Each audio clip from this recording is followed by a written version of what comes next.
I'm sitting here waiting, like, is it 7 o'clock? Yes, it is 7 o'clock. That means it is time for the good fight. Yes. Thank you so much for joining us for the good fight. We are live right here, like we always are, on every single Tuesday, 7 to 8 p.m. Central Standard Time. Thank you so much for joining me in this space. Want to make sure that we on Do Not Disturb. Sawubona to y'all. I don't feel like I've said that in a while. It is the Zulu tribal greeting that reminds us that we are one in the spirit of humanity. And if we are going to live into that oneness, that means that when we see any other human, the fact that you are human, then the Sawubona in me says that it is my responsibility to see you, to respect you, to celebrate you, to honor you because of your humanity. And then as we interact with each other, then some things will flesh themselves out, like what kind, like how, what is your personality? What energy do you carry? Like, yes, all of that. But in the spirit of oneness, we recognize that we cannot disconnect ourselves from the other person just because of how they look or where they come from. Like everything that they are, the whole of who they are is rooted and grounded in their lived experiences and the lived experiences of all of those who came before them in their lineage. And that is worthy of honor. Now, what do we do with who we are today? Especially what do we do with it in light of who our ancestors have been that have shaped us to into who we are now. So the Sawubona is a very simplistic idea that carries very deep and heavy responsibility. And so it is in that spirit of oneness where we recognize every aspect of who you are, and we embrace that in order to have conversation that pushes us to think about what our faith looks up. How do we show up as faithful humans in this space? We're talking about faith. Like where do we source our faith? How do we demonstrate our faith? What does our faith call us to do? What is our faith keeping us from doing? Like all of that is part of this conversation. So it's in that spirit of push and pull, and challenge and encouragement and tension that you are welcome and seen and heard and respected in this space. If this is your first time joining us, you are welcome, welcome, welcome. If you come all the time, you are welcome, welcome. If you come every once in a while, you are welcome, welcome, welcome. I got so excited this weekend because I went to see my godson's son, and he said, "Sometimes I see you, I watch you on TV, Miss Denise." I'm like, what? I was just blown away. Like I'm always blown away when somebody says, "Yeah, I saw you," or "Yeah, I see you." Yeah, sometimes I tune in, and I'm like, "Oh my goodness!" And then some people are like, I be on the phone. I'm like, I gotta go because it's time for the good fight. I am here for it all. So thank you for your presence in this space whenever you show up, because I do know that there are some people who choose not to watch the live, but you actually watch the segment during some other time in the regular rhythm of your life. And it doesn't matter to me how you show up. It doesn't even matter to me how long you show up. I'm just glad that you are in the number. If this is your first time joining us for the good fight, there are ways that you can engage with us. One of the ways that you can engage is to locate yourself in the story. I am a storyteller. I am a story collector.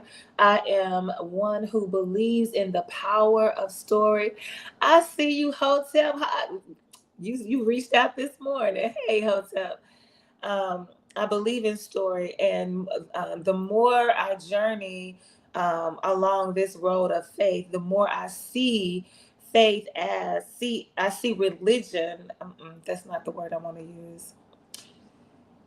Yeah, I want to say I see faith as part of how we tell our story, like how our faith shapes us is a direct impact on how our story is being told. Our story meaning what we say, what we do, how we react, how we respond, how we choose not to react, how we choose not to respond, what we choose not to say. Like that's all part of the story of who we are. And all of us are writing a story every single day. I remember there used to be an old pastor, I can't remember his name, and I'm sure some of you all have heard this too, where it says, I'd rather see a sermon than listen to one any day of the week and twice on Sunday, right? So your life should demonstrate that your faith should be made manifest in how you show up in the world. And so when we are talking about locating yourself, like where are you in the story that we are sharing every single Tuesday? There's some text that is being pulled, some pericope that's being offered up for your consideration. Like, where are you? And because I believe that it is a story that we are telling, that means that there are characters in the story. That means that there are different people who have roles to play in the story to help us gain a better understanding. So everybody has to act out their role, because when we sit back and look at what is being shared and we look at the story, we look at the bigger picture, we learn so much from analyzing and examining who these characters are and what they say. And because they are characters, that means that they themselves are stagnant. Like they are who they are in the text. When you write, whatever you write is, when I used to teach my students, it's frozen language. Like you can't change it. You can write something else, but for whatever it is that you're reading, it is frozen in that text. And so the characters have to play whatever role they are playing. But for those of us who are reading the story, we can find ourselves in any one of the characters or more than one of the characters at the same time. That's the beauty of story. And so that's one of the ways that you can engage, is to find yourself in the story, whether you are one of the characters, all of the characters, you used to be that character, you want to be that character. Like, where are you? How do you fit into this overarching story that's already in progress? Another way that you can engage with the good fight is that you can look through a window. And so there are times when we read books, and even when we pick the book up, like I went to Goodwill Sunday. I was actually going to the nail shop. The nail shop didn't open until 12. It was like 11:45. I'm trying to figure out what can I do. I had a book with me, but I wanted to read the book while I was getting my nails done. So I said, well, what can I do while I'm here? And I looked over, and Goodwill was right there. And I said, oh, I can go peruse the bookshelves. I love to do that. Maybe I'll find something. And so I picked up this book that I can't even think of the name of it right now, but it's about loss. It's about people who are able to give birth but have lost. They lost the child, or whether the child was stillborn, or um, whether the child is no longer with them because of death, because of murder, assassin, like whatever it is. It's about the loss of a child. And I have not experienced that. Right? I have not experienced that. I've never been pregnant a day in my life, and so I don't know what that feels like. But I'm intrigued by learning about this, by sitting with somebody else's story as it relates to loss and grief. And I know that I can find myself in the story, but right now, just picking up the book, this is not about me. This is about somebody else. And so when we're looking through a window, we are opening ourselves up to somebody else's story, believing that just hearing somebody else's story is a wonderful gift that we can receive. And also realizing that the gift of hearing somebody else's story can also have a major impact on our lives, or even a minor impact on our lives. It might shift us in some way. We never know. That's why we should be open to the move of the energy that is happening between us and the story of others. So the second way that you can engage is to say, okay, I can't find myself in this story, but yet I know that the story has value because it's somebody's story. And the Spirit of Sawubona honors that body, the body of that person. A third way that you can engage with the good fight is that you can walk through a door, so that something is said or shared in this space that causes you to want more conversation, to want more knowledge, to want more to want more information, to want more time. I want to figure out how I can set aside some time in my day, in my week, in my month, to just think on these things, because I'm a firm believer that this world would be a better place if all of us just paused for a moment every single day to just think, just stop and think. I really do think that we are losing the power of thinking. And so walking through a door says, okay, beyond this hour, then what else is this time? What else is this story that we're creating here?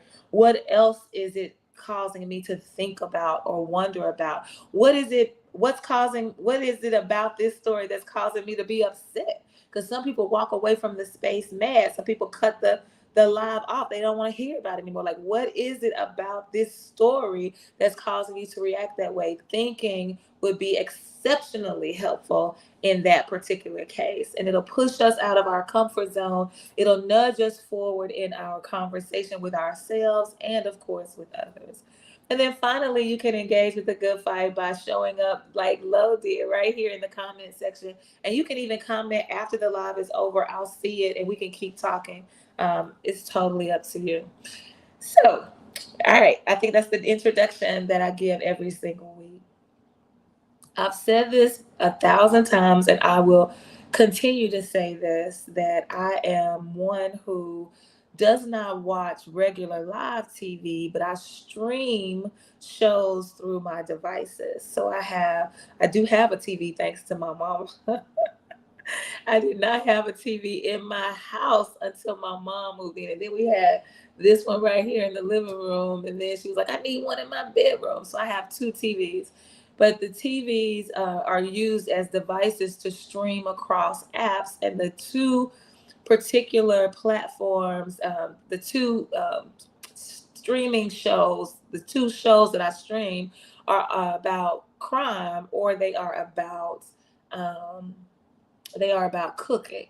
So those are the two things that I'm most interested in watching and listening to. Most of the time I'm listening to it because it's like white noise, especially when I'm trying to do some work. I'll turn on something that I've seen before so that it's noise in the background, and that background noise helps me to focus. I don't know what kind of learning style that is, but I've always been like that. I cannot hear what you are saying if I am looking at you directly. My mind begins to wonder about where you got your earrings from, and what does your tattoo mean, or where's that's a pretty color. Like, that's what I'm thinking. But if there's something else happening, if I'm doodling, if I'm looking down, if I'm taking notes, then I can focus.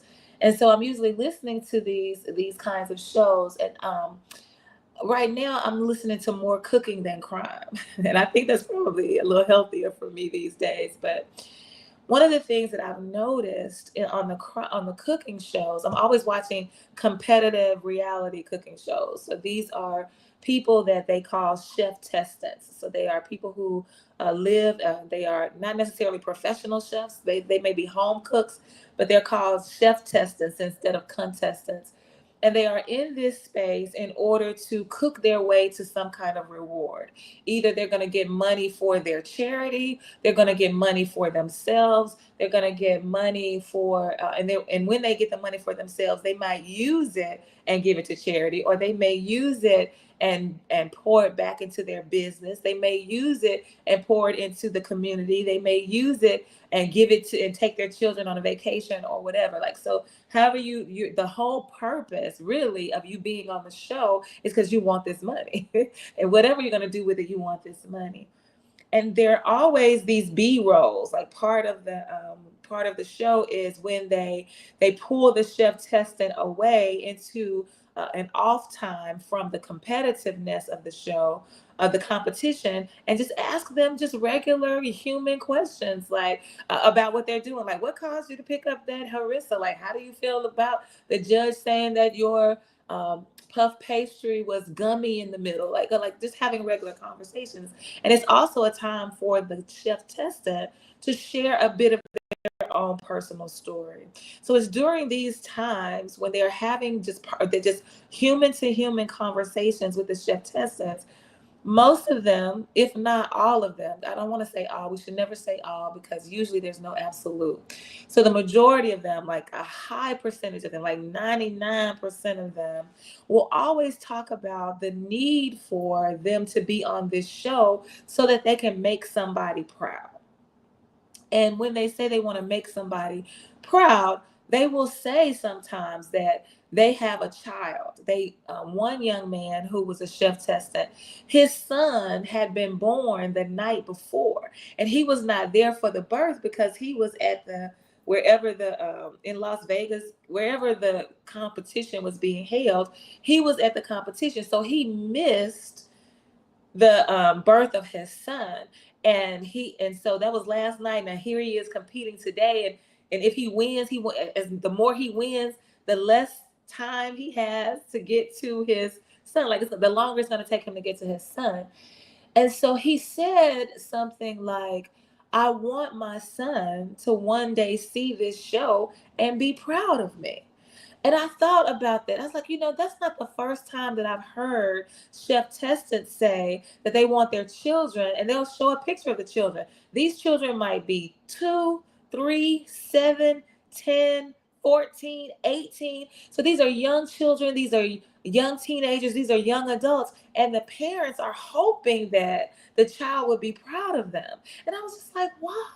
Why would you hope that the child would be proud? Like, why wouldn't the child be proud of you? Does it take a cooking show for the child to be proud of you? Like, I'm not understanding. I do not understand that notion of I need my child to look on me and see me win and say, oh, I'm proud of you. And then, of course, when they lose, if they lose, they circle back. Whoever's in charge of the dialogue will circle back and ask them, like, what do you think your child is going to say? And so then they'll say something like, oh, well, my child is going to be proud of me anyway. Well, if your child is going to be proud of you anyway, why do you have to come on this show to win this money to make them proud? And so it's just a really circular conversation that's got me really intrigued about this notion of pride and what it means to be proud, because what it means to be proud is rooted in pride. Like that's the only way you get to proud is to be thinking about pride. Like, and so there are other people who will say, I want my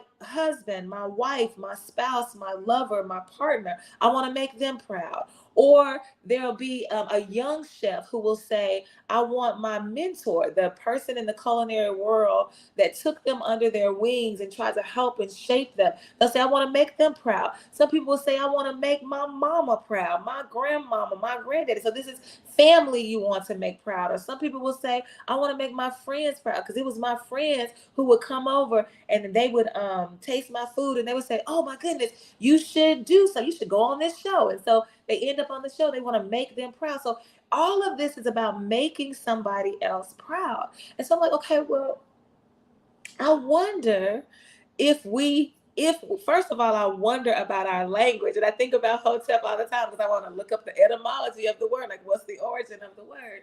But I wonder, when we say that, do we think about the fact that to be proud is first rooted in the need to be prideful? Like I've got to be operating in this spirit of pride in order for me to seek to make somebody else proud. I want to make sure that I am demonstrating what it is to be what pride means is that there is like this above average excellence. Like that's what I want to display. I want to display. I want to demonstrate. I want to show. I want people to see that I am above average in this area. Whether it is, in this case, we're talking about being a chef, but it could be anything. I want to be above average as an entertainer. I want to be above average as an academician. I want to be above average as an author. I want to be above average as a community activist. I want to be above average as a CEO. It's all about making sure that I am doing something that lets me know on the inside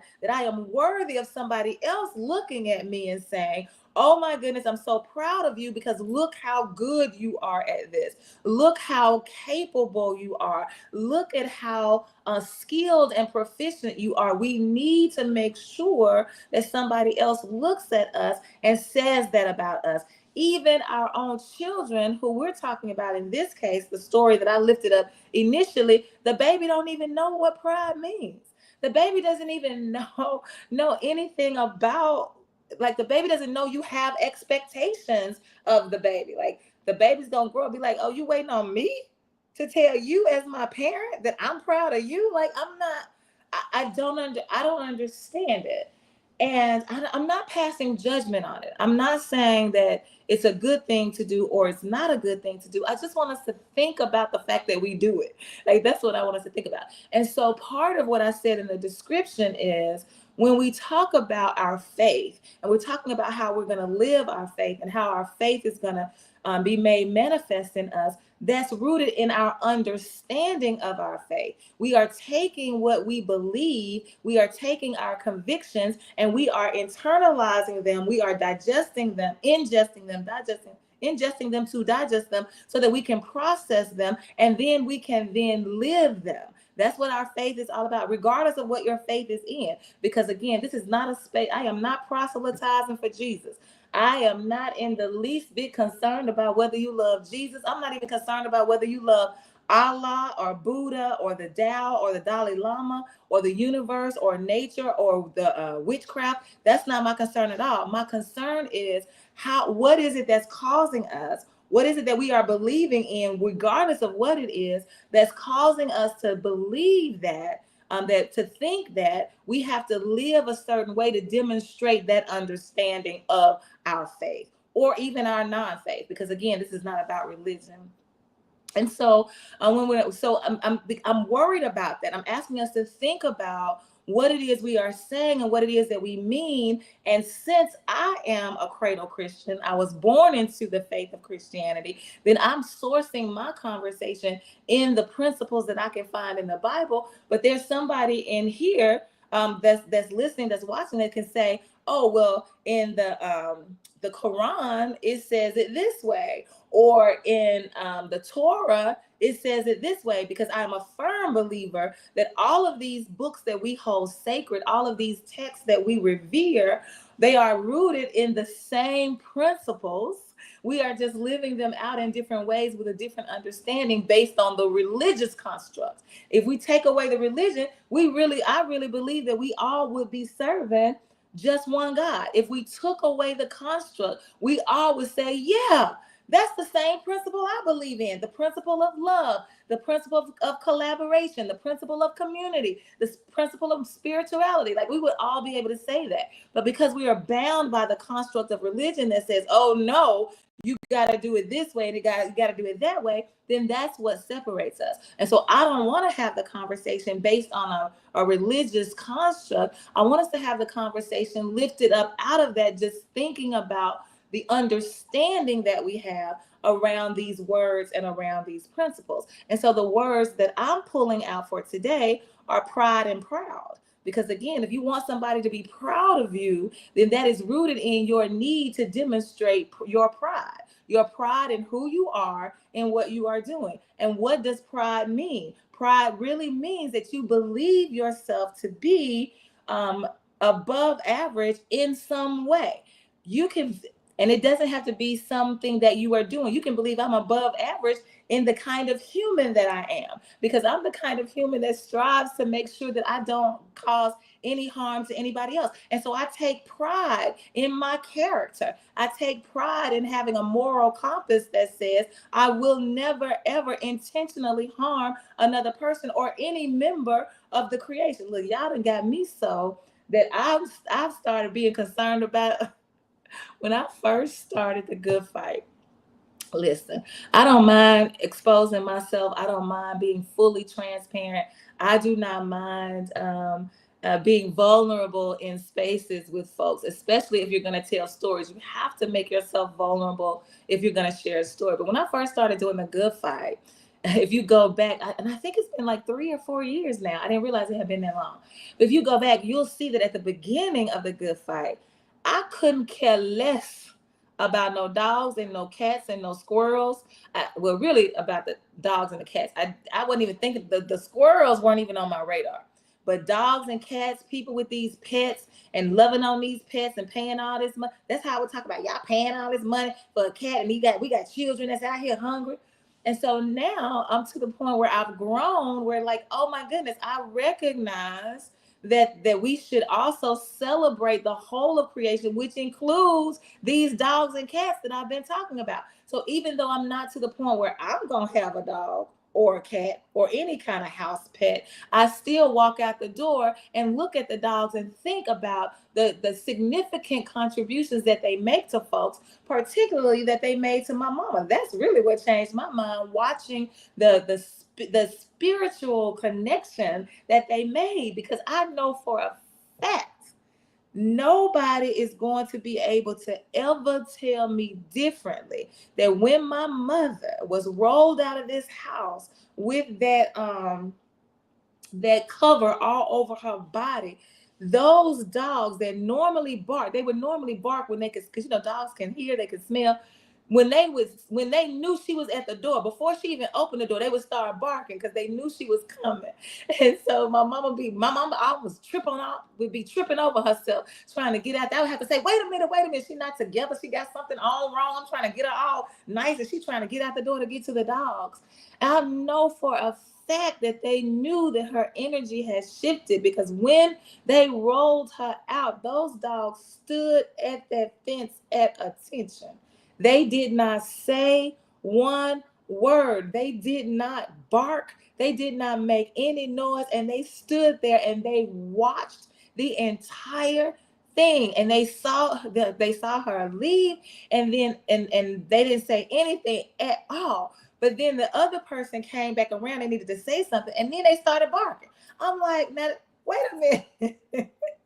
So I know that there is a spiritual connection that can be made with the whole of creation, including the dogs and cats, whether we want to appreciate it, like me, who did not appreciate it at first, whether we want to appreciate it or not. And so when we talk about pride, I feel like some people are like, well, I'm not concerned about, I don't have a lot of pride in my job, but I have a lot of pride in who I am. And then if you are a parent, then there are several parents that I know who take pride in how they are rearing their children. It is important to me that I make sure that I expose them to different communities, to different ethnicities. I want to make sure that they travel. I want to make sure that if they are eating different foods, we go to different restaurants, and we have I'm taking I want to be above average in that. And I want to be recognized.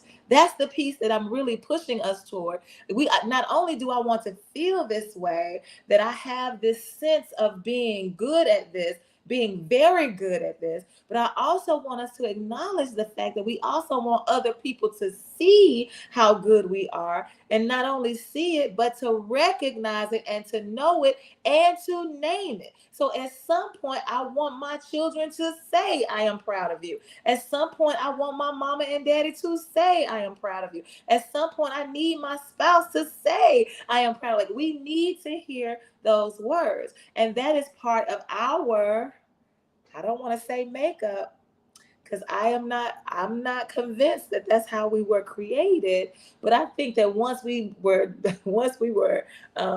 delivered into this world, once we became citizens of this world, residents in this global economy, then there's a conditioning that happened. And that's the part that I'm asking us to take a look at, because I don't think that for those of us, however you believe you were created, however you believe you got here, if you believe in spontaneous combustion, if you believe in evolution, however you believe we got here, once we got here, then there was the world began to shape us. And so there was this conditioning, this programming, and that is what's creating this need for us to have somebody recognize that we are worthy of being named proud. I mean, being worthy of their being proud of us. And I've even gotten to the point where I've stopped saying that. Like my godson's son, he just turned 21. Wait a minute. So Love says pride or proud comes from within an individual. It's not external.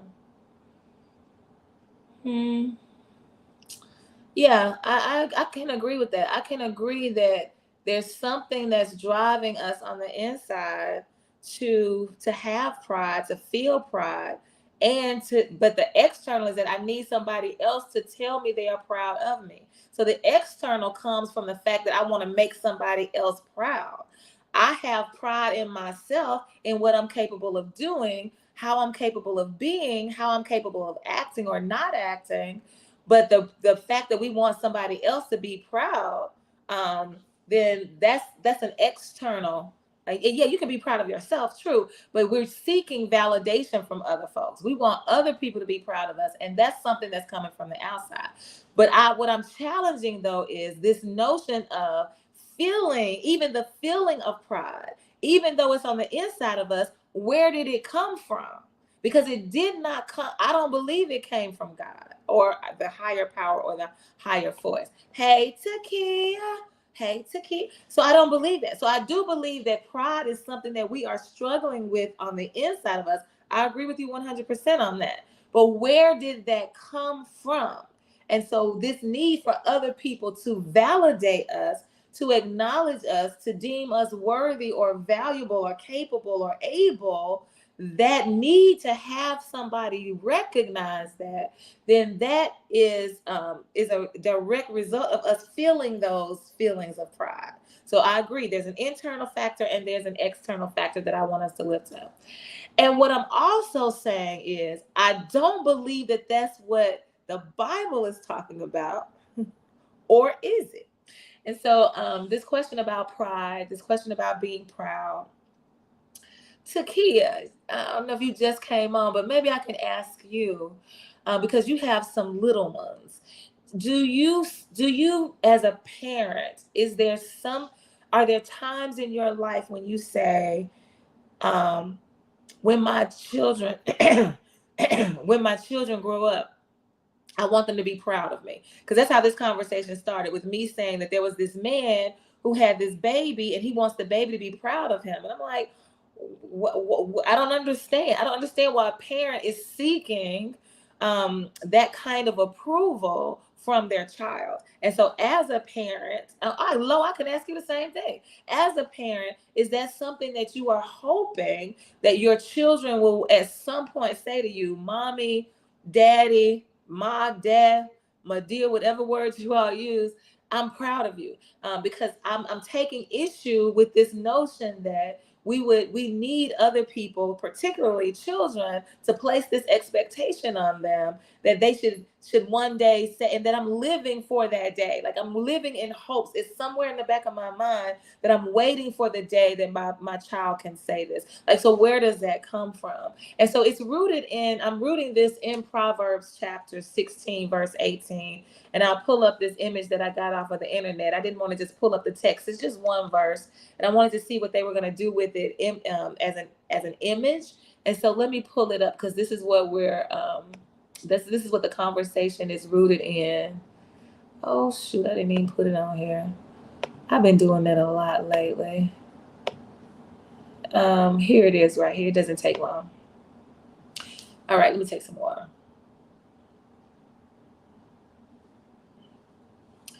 So here's Proverbs 16:18. And it says, pride goeth before destruction, and an haughty spirit before a fall.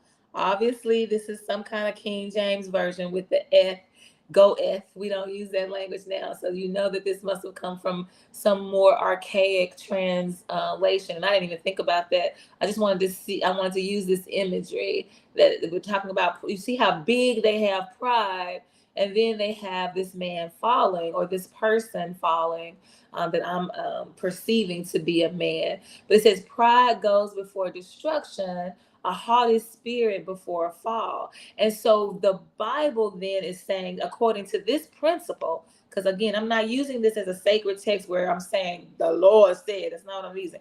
But it's a principle that the Bible is suggesting that we apply to our lives. Now, I believe in 100% liberation for all people. So I don't care what book it is. I don't care what person it is. If somebody offers you something to consider, you have the right, you have the freedom, you are at liberty to accept it or to reject it. And so this principle is being offered to us in the Bible, it just happens to be in the Bible, to accept or reject whether or not we believe that pride is the beginning of your destruction.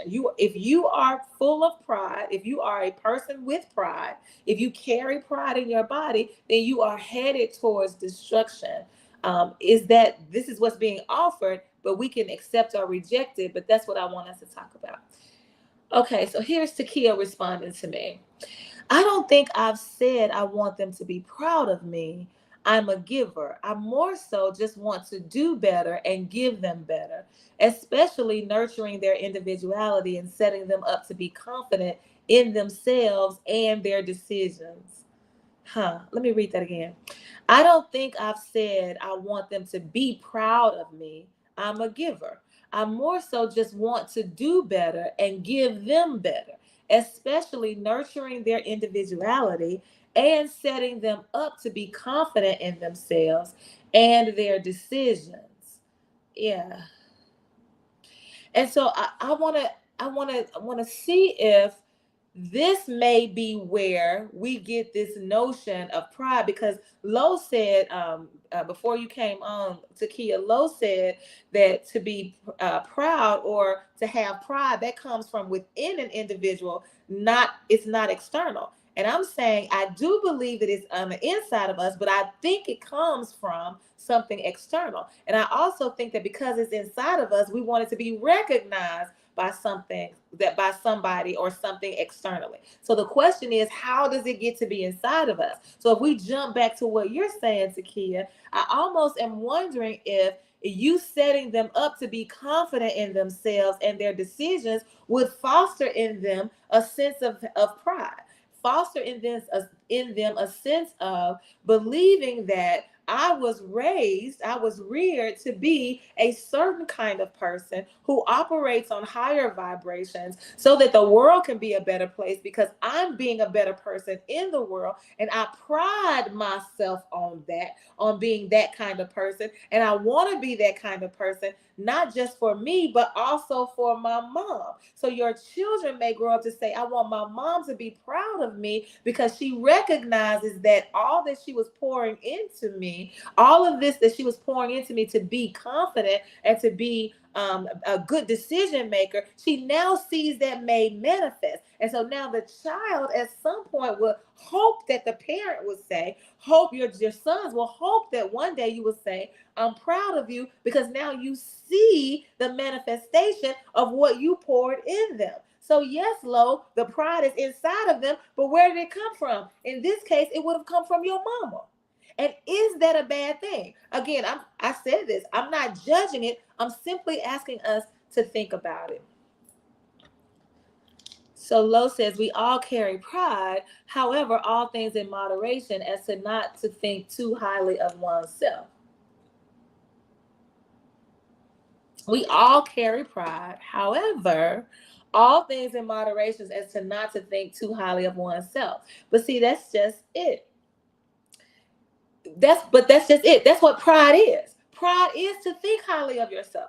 That's why my whole question is about, and this is what I wrote in the description, my whole question is, are we really understanding the words that we are using, especially as it relates to the Bible? And so, Takia, you got to think about that. Maybe you'll walk through a door, you'll be thinking about this later beyond this moment. Because this is what I'm saying, that I don't believe. So when we talk about, let me put it back up. When we talk about what the Bible says here, that if you have, let me make sure that, what am I doing? I want to make sure you see okay, yes, you see the picture. So when we talk about, so look at what this says. This scripture basically is saying to us, we need to be careful about pride, because if we have these feelings of pride, and if that's what we are leading, if that's what's in us and we are leading in this, and it's in us to the point that it manifests to where we carry it, then it's going to lead us to destruction. And it's going to make our spirit be such that we think that we are more important than somebody else, that we are superior in this world that we live in. We especially have superiority complexes within our races, and that we are more better. We more better than somebody else. And so the whole point of me talking about this is to say, wait a minute. I don't believe that what we are saying when we say that I'm proud of being the person that I am, I don't think that's what the Bible is talking about when it says, if you are proud, if you are carrying this much pride, then you're going to destroy yourself. Because if we think about it as this particular parent being Takia saying, I'm trying to set my children up to operate in a way that they leave this world better than they found it. That's how I was raised. My mama, oh my goodness, she used to say that all the time. When I used to have to go and visit somebody else, if I was going to be a guest in their home, she used to say to me that when I walked away, when I left their home, there should not be any trace of me. They should be able to walk back into their home and never have even known that I was there, because I have not left anything open. I have not dropped anything on the floor. I have not made a mess somewhere. My bed is made. Like, you want to make sure that you are leaving this place, right, better than you found it. So we use that language a lot. And so I don't think that that's the same thing that the Bible is talking about. Or is it? Because if that's the case, then we would have to question your parenting, Takia. We would have to say, wait a minute. We don't want them to be too confident. Because if they too confident, then they're going to be haughty. And if they haughty, that means that they're going to have that kind of spirit that's going to lead them to be prideful. And if they are prideful, then they're going to end up in destruction, some kind of destruction. And I'm like, whoa. Like, wait a minute. And so if it is true then that if what I'm suggesting is true, that our daily language about what it means to have pride and then what it means to be proud, if that's different, if that understanding is different from what we see in the Bible, what happens when we finally encounter it in the Bible? If I'm operating on this understanding that, no, it's okay for me to carry pride. This is what Lo says. It is okay. As long as I'm not thinking I'm better than somebody else, as long as I'm not thinking I'm more superior than somebody else, that I'm more important than somebody else, or that I'm superior than somebody else, then no, like, whoa, then we got a problem. But in the sense that I am one who can make sound decisions, because it has been instilled in me the ability to do that. What's wrong with that? So Takia says, I love etymology. So I'm getting to the point where I am digging deep into the words I am using. So you and Lo have that in common. Lo is always pushing us to go to the root of, like, what does the word mean? And I also like to, what else I like to look at? I like to look at when was the word entered into our English lexicon, because usually the words come from somewhere else. They're Dutch, they're German, they're Greek, they're whatever. But when did it enter into our English lexicon? What was that year? And then what was happening in that year? So I go look up the history of that year. Then it'll give you this peak of this rise and fall of when the word was being used the most. What year was that? And then what was happening in that year? And then there's a fall. And then they'll say, well, now in this year, like in 2024, like we no longer really, well, it wouldn't be 2024 because it wouldn't be that current, but it may be, say, 2021. In 2021, we were not even using that word anymore, as much anymore. And so I find myself spending hours just on one word, thinking about it in terms of its root, what the root word meant, where it came from, what the other language meant, how we transliterated it. Yeah, and so these words are important. And that is the whole point of the conversation, because according to what we are reading in the Bible, we don't want to have pride. But according to who we are as humans, we want to carry pride, because it helps us think about how we want to show up. And we want to show up in a way that says to another person that I am who I am, and I feel value and worth in who I am. Because if you don't have pride, you also, it's like most of us who don't have a good sense of pride, we have low self-esteem. If we have low self-esteem, that means then that we are driven by this need to look, to do. We're driven by this need to perform.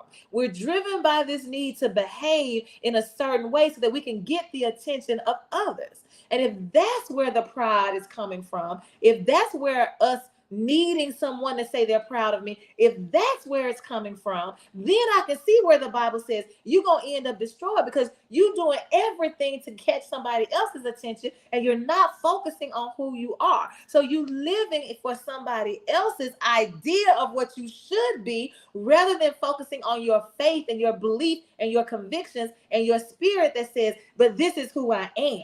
And so I think we need to think about these words, pride and proud, and how we are using them and how it relates to the principles, in particular this one in the Bible, because I believe they are at odds. What we're saying in our daily lives about pride and proud, I don't believe that's the same thing as what the Bible is talking about. So Takia says, I remember I stopped using the word nice because at the root it was meant as stupid or ignorant. So from there I began spending hours on listen, you cannot give me no computer, honey, and let me start Googling stuff, because I would have started with this word nice. I get so far gone in my research that at some point I will say, what did I look up to begin with? Like, I'm way over here. Like, what was my initial thought? Because now I'm so far gone. And so I used to tell my mama, I used to say this. So my mom and I, just like, I don't want to say just like any relationship, in my mother and daughter relationship, there was a time when I pushed back on her always being so hard on me to make sure I'm doing everything right. I'm doing right. I'm looking right. I'm presenting right. I'm talking right. I'm using the correct grammar. She was always like, on me, because she wanted her children. She wanted to rear children who were Negroes. She wanted us to be palatable for white folks. Like, that was all part of her parenting. And I have got no judgment for it at all. I am having to uproot some stuff. But there was a time when, I got older, she would say things that I already knew. And then because I already knew them, I would say something like, yeah, you are a genius. I don't know how, girl, you a genius. And so at first she really didn't catch on that I was basically saying, like, you think, you talking to me like I'm an idiot. Like, oh, you just not figuring that out? No, maybe you're the idiot. Like, so that's really basically what I was saying. But I was like, oh, you a genius. Finally, she caught on. She was like, call me genius one more time. So these words that are meant to have some kind of connotation, or they have a denotation. Sometimes the connotation, which is how we feel about the word, we can reshape that, because there are words that have clear definitions, but the way we understand the word, the way we use the word socially is totally different. And it sounds like that's what happened here. Socially, you're thinking nice is one thing, but when I really dig into it, it meant something else. So we have to be careful with our language. Okay, so here's a question. So Lo says, then being humble would be an antonym of pride. So then being humble, some people say humble, would be an antonym of pride. So yes, I would say that, yes. And then I can also, I feel like I hear your pushback. So what, you don't think people should be humble, right? You don't think people should demonstrate and express humility, which means that you recognize that you are not above anybody else, that even at the height of your gifts and your graces and your talents, you recognize that they are yet but a contribution that's offered to the whole of society, and that everybody has gifts and graces that they can operate on at the height. So yours are not any better than theirs. So you should realize that, and you should be humble about that. So even if you are the greatest gymnast in the world, you should still recognize that there are others who are gifted to be gymnasts as well, and not think too much of yourself. Yeah, so yes, I can hear, I'm saying yes. Humble is the opposite, the antonym of pride, yes. And so, but does that mean that to be humble is bad? Does that mean that not being humble is bad? Does that mean that not expressing humility is bad? Okay, I'm going to say no, you need to be humble. but only within the construct of the world's conditioning. Because when we think about it, for me as a person of African descent, when you talk about humility, see, it's going to look different because because what we have done is we've taken that word, and the way we've demonstrated it through abuse, especially through corporal punishment, especially through the abuse of hands on Black bodies. I'm trying to keep you humble. So you think you too much. You think you what they call it, high, not high. It's some it seems like the word end in ity. Like you, yeah, highfalutin. That's not the word I was thinking about, the ends in iggity, but it seems like you highfalutin. And so we've taken that word humility, and then we've turned it into a weapon, particularly against Black folks. And now we're saying, look, you don't need to show yourself as being prideful. You don't need to think that you are that. You don't need to have a good sense of self-worth and value. You need to know, you need to stay in your place. And so in that case, I would have to ask more questions like, what are we sourcing the roots? What are we sourcing the definition of the word humility in? What are we sourcing it in? Because just based on the face of your question, of course we should be humble. But in the grand scheme of things, in this racist world, nah, bruh, I ain't having it. Oh, you talk about my mom. I love Let me tell you what I learned about my mom. I probably learned it too late. But baby, my mama can cuss you out and never say or use a cuss word and never raise her voice. There were times when I would be walking away from her, going to do whatever it was she told me to do, and I would get in the car and be like, did she just cuss me out? And the answer would be yes, she did. Okay, so here is low. Okay, no pushback, just one of the tenets of the law of reciprocity. And again, all right, so you're saying, yeah, I get it, but I'm also going to ask you where these laws come from. Right? Like, who shaped the law? I do believe that there are laws of nature. Don't get me wrong. I believe that there are laws of nature. But once we begin to get in our understanding of the laws and the way those laws operate with us as humans, that's usually shaped in some kind of structure. That's usually shaped in some kind of system. And not all systems are bad, and not all structures are bad. I'm not suggesting that at all. I'm just asking us to think about it. That's what this whole conversation is about. Thinking about pride, thinking about proud, and what it means to us in our daily language, but then taking that same word, pride, and then using proud as an extension, because proud means to be proud, to have pride. Then are we like, these are juxtapositions.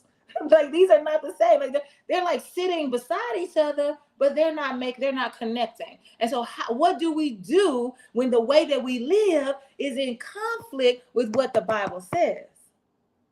Because I'm definitely not going to ask Takia to rethink how she's rearing her children based on what Proverbs 16 and 18 says about pride. I think it's a beautiful thing to say, I'm going to give my children all that they need to know that they can stand firm in who they are, and they can know that they are valuable and worthy and positive contributors to this whole world. And I want them to walk boldly in that. I would definitely not say, girl, but now, girl, you need to go look at Proverbs 16. You better not. Okay, so Takia says, I was just about to say, what's the happy medium? Because I don't want to be prideful, but I'm definitely not feeling the humility in the worldly sense. I don't want to answer that. I don't want to answer it in terms of telling you what the happy medium is. The way that I would like to answer it is to say, this is what I believe that our faith is calling us to do, is to sit in relationship with whoever it is that we believe is a higher force in our lives that can guide us, that can lead us even into right relationship with people to help us work out who it is that we believe we're supposed to be. So your happy medium is going to be found in that work. that work of sitting with your higher power and saying, we were talking about this on the radio today. We were talking about those people who honor the phases of the moon. That's on the 17th, there's the full moon that you can't see with the naked eye. But this is the time of the moon phases where you set your intentions. And so you begin to that on the day of the full moon, you begin to speak a principle of the Bible, speak those things that are not as though they were. So on this day, you write down or you video or you draw out who it is you want to be. Like, it is my intention to find this happen, to be this person that lives at the happy medium. It is my intention to continue to rear my sons in ways that they will have the kind of pride that lets them know they are worthy and valuable, but not the kind of pride that makes them think that they are better than somebody else. It is my intention to operate on higher vibrations, like whatever your intention is. And then 2 weeks after that, when you get to the other phase, I don't know the name of that one, but when you get to the other one, that's when you talk about your manifestations. When you begin to see what you said as your intention, you begin to see it come to fruition, right? So there's this whole practice that you can do, and I hope that got that right. Because with the intention, you got to release. It's some more stuff. Don't quote me on that, but I'm just saying that the practice is what I'm getting at. That there's a practice in the way that you can sit and be with whatever that force is, that higher force, to help shape you into who it is that you want to be in the world and whatever that happy medium would be. So that's how I want to answer it. I don't want to tell you what the happy medium is, but I know that there is one for you. So every time I think of your mom, I see her in her jean jacket and that gold bedazzled busboy cap, babe. Wait a minute, let me see it. When I pull, can y'all see my pictures when I pull them up? Let me ask. I need to know if y'all can see my pictures, like my photo library. Can you see my photo library? Somebody tell me, can you see my photo library? Can you see my pictures?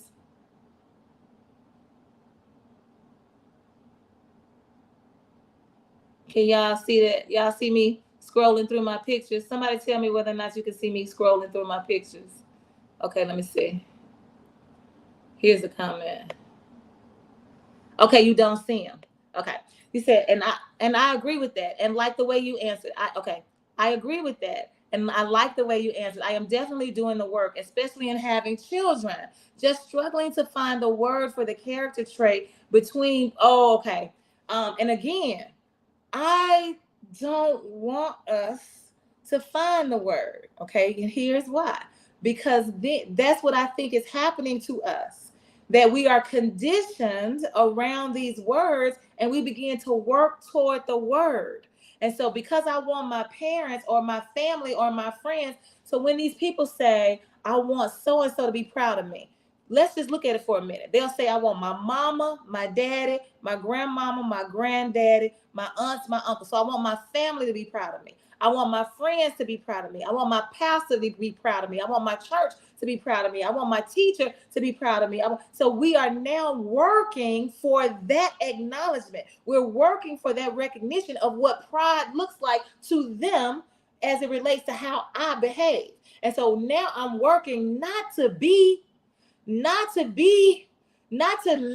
for whatever according to whatever my convictions are, but I'm living to receive whatever is going to come as a result of this word. And so that's what I don't want us to do. So I'm not even sure if it's a word, right? But whatever that character trait is within your being that resonates in your spirit, you say, this is how I'm going to be. This is how I'm going to live. It's an essence. Perhaps it's not a word. It's an essence. And so the old folks would say, I can't put my finger on it.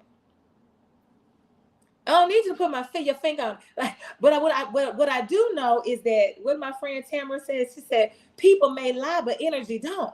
And so if you are striving for, the essence of the human that you believe sits in this place, between humility and pride, whatever you call it, which you ain't got to call it nothing. If that's the essence of who you are, then that's what matters. And I don't need anybody to come say, oh, girl, I'm so proud of you being in the essence of you being in between these two places, because I'm not living for you, ma'am. That's why I don't tell people I'm proud of them anymore. I used to say that because I don't want my godson. I don't want my nieces and nephews. I don't want anybody to think that I'm sitting back waiting on their lives to appreciate what they're doing with their lives. Like, you don't need me to appreciate what you're doing with your life. What we need to be is in communion as iron sharpening iron, so that as we are being in relationship with each other, these kinds of things get worked out through conversation, through communion, through experience, through story, through sharing, through food, through laughter, through sadness, through crying. Like, all of that helps to shape the essence of who we are, and we ain't got to have no name for it. But in your spirit, you know what's happening, because that's what it is. We're spiritual, and our faith, our spirituality shows up in how I treat you, not in what word you can put on me, not what in. I don't listen. We don't need another label. We don't need no more standards for somebody to set for us to try to live up to, especially as Black folks. Because as a matter of fact, we are the standard of excellence, and they keep trying to tell us we lower than the lowest. So we cannot continue to function in these kinds of systems of words that do not value the essence of who we are. And so that's what I wanted to talk about today. That's all. I wanted us to just think about the words that we are using on the regular and ask ourselves, are they in alignment with what we really are trying to do in our spirit? And if they are not, be like Takia. I ain't using that no more. And be like me. I reject this principle, because I don't have to accept it just because it's in the Bible, because somebody says I'm supposed to. I can reject it, and I do. You better say that we are the standard. The world needs to know it. And that's what we are not fighting for, but that's part of the struggle, to be recognized for who we are, the essence of who we are. So I'm so glad that you are here, Takia. Yes. And I can't wait till the next time I go to Dallas, because I go to Dallas sometimes. The next time I go, I'm going to have to look you up. Thank y'all so much for joining us for The Good Fight. We'll be right back here next Tuesday from 7 to 8 o'clock. Can't wait to see you again soon. Bye.